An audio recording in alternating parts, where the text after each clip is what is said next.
And I'm thinking, what's the deal with the facts that they conceal? And I'm thinking, what's the harm in a bit of rhetoric and charm? And I can't quite comprehend. You're on Press Record Online. Today we are joined by Enter Shikari. We have Rory and Rou. How are you boys? Very bad. You played your first show in Brisbane last night at the Hi-Fi Bar. How was it? Like your first big headlining show in Brisbane since 2007, I think. Or yeah, something. sounds about right. Yeah. How was it returning? Yeah, I mean it was it's our third show of this tour. Yeah, third show of this tour in Australia, and the other two went really smoothly. But yesterday there was just like all the technical problems just like all caught up with us. So it's like it's not the way it normally works. It's normally the other way around. But apart from that, like there's amazing crowds, amazing vibe. Had loads of fun. So yeah, it's wicked. Well, you guys were here at the start of the year for the Soundwave Festival. Why are you back so soon?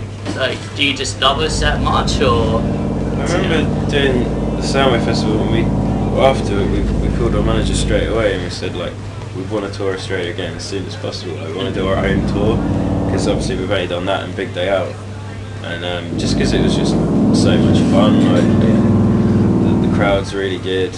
I don't know. No, can't really say any more than that. We get treated really well as well. Like everyone's, like all the promoters are really good, and everyone seems really nice, and we always have loads of fun. And parties are always really good. Yeah. So.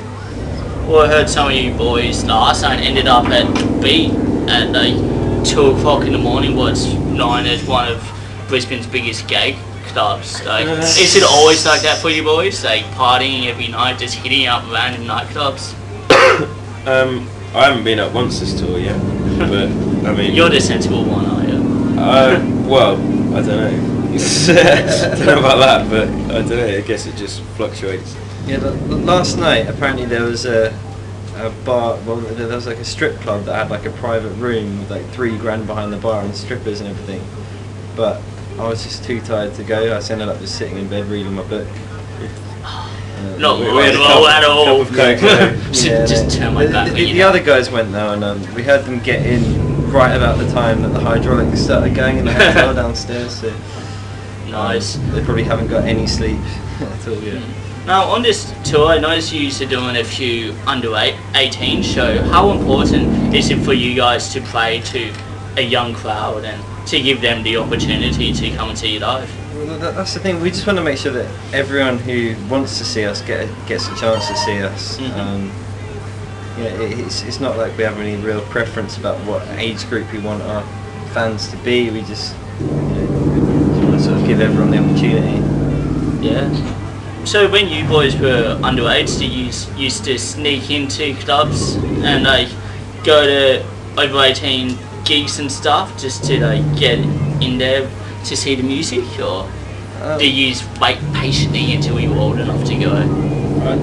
I mean, gig-wise, like bands, there isn't so much of a strict under 18s, over 18s culture. Like either it's an all ages show, or maybe there'll be like a cordoned off bar or something for over 18s. So there's never something like that to sneak into. I mean, clubs I suppose is a bit different. Like I see DJs in London would always try and get fake IDs and stuff like that, but yeah, it's never been too much of a problem, I guess. Cool. Now you boys have a new album, like compilation of remixes, some new tracks, some live tracks. Tribalism. How did you come up? Like, why did you decide to do a compilation album instead of a brand new album? Well, it wasn't a decision of one or the other. It was we were on tour, but we had all this sort of log of loads of material, B-sides, and a few new tracks that never sort of got finished in time to be on Common Dread, but we were still really proud of, so we wanted to get them out there quickly. So we just chucked everything onto one album, so people don't have to fish around, going to all these different websites to buy all these trees or whatever. So just make it a bit easier. How's the reaction from the fans been? Like, have they taken in this new album with open arms, or were they a bit iffy because it wasn't all fresh material? No, I think they're like they just take whatever they can get and they're happy with They it. shouldn't be greedy. Exactly. they get whatever we give them. But, no, I think a lot of people really liked it because it's always good to hear like a different take on so with all the remixes and stuff. It's always good to hear like a different take on songs that you already know. So and I think it's good for everyone to just be able to have just all that stuff in one package and like some extra new stuff as well. So it seemed to go down well. Cool. Now, the name Tribalism, how did you come up with that? Like, it kind of gives a full like religious feel to it. Kind of like, is it something that you wanted to portray with that name, or?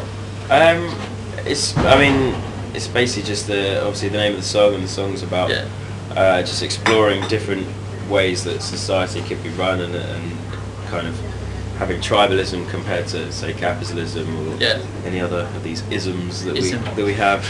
And just like going through, the pros and cons and stuff. Well, when can we expect Enter Shikari-ism to, start up and people take over the world?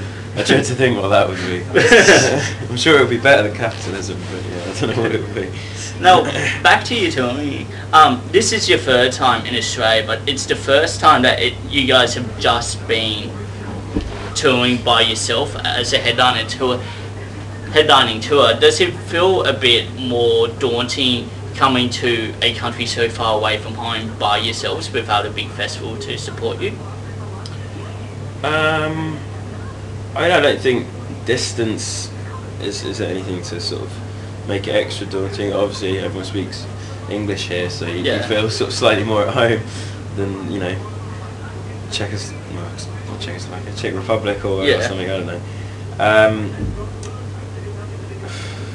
I don't know. So it just feels it's normal, like coming out by yourselves, or? Yeah, I mean, we've been touring for like so many years now. It's just kind of don't even really think about it anymore. Like, whether it's just like England or Australia or America, it's just different accents. Well, I've noticed on this tour you've had a couple local Aussie supports. Do you think it's important to let local bands in the country that you're touring get go and support you guys and have an opportunity to play in front of a big crowd? Yeah, I think it's something that never really happened to us. Like how we came up in the UK was just, we barely started and we were playing our own headline shows. They were just like, tiny local shows that hardly anyone came to, but we never sort of got any chances to play with sort of big name bands. So I think we always try when we can just to leave a spot for a local band. Just give someone sort of a chance or whatever. Well, talking about supporting bands, I read somewhere you guys supported The Prodigy. What was that like? Like, kind of a different genre. Yeah, that's always sort of been like a dream of ours to kind of like play with The Prodigy, and I remember just getting the email like saying, this might be happening, and I was just like, it was like, this might be happening, but don't tell anyone. I was straight on the phone going, guess what? Like, I was so excited. But yeah, that was amazing. Just being able to like see them every night and just, they are probably one of the most impressive live bands that we've seen. So how was like the inspirational? How was the kind of raving like crowd compared to like your more hardcore kind of fans? Like, did they react well to your music, or?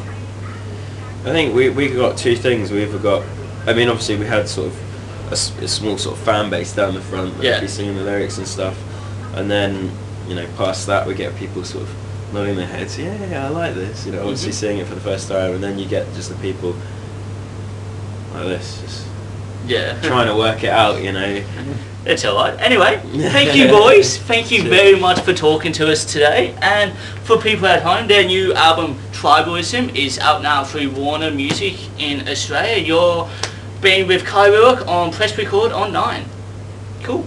Cheers, boys.